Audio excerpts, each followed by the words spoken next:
Katherine cherished the quiet nights. With two younger sisters visiting from school, the house felt alive again, filled with laughter and warmth. But as the evening wore on and her sisters retired to their room, a strange unease settled over Katherine. It was a feeling she couldn't quite shake, a shadow of her past that always seemed to linger. She had checked the door. She always checked the door. When Katherine glanced up, the front door stood ajar, the soft creak of its hinges breaking the silence. Her heart stopped. Her breath caught. And then, from the shadows, he stepped into the light. His voice was cold, laced with venom. "You thought you could leave me?" he spat. Before she could answer, he lunged. Katherine's scream ripped through the air as she grabbed a lamp, shattering it against his arm. And she had, her fear fueling her strength. Upstairs, Amara and Tiana woke to the sound of their sister's cries.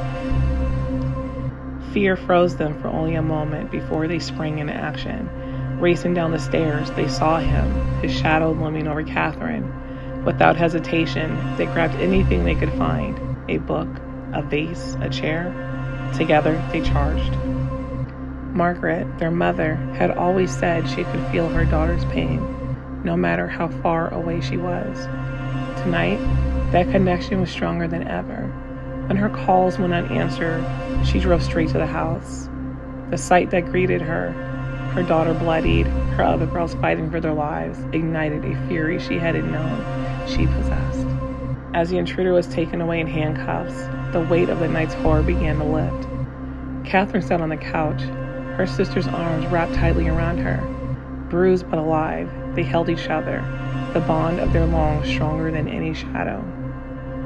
Morning light streamed through the window as Katherine's family gathered around her hospital bed. Tired but safe, they smiled through their tears. The scars of the night would take time to heal, but together, they would face whatever came next. Katherine had found her strength, not just in herself, but in the unbreakable love of her family.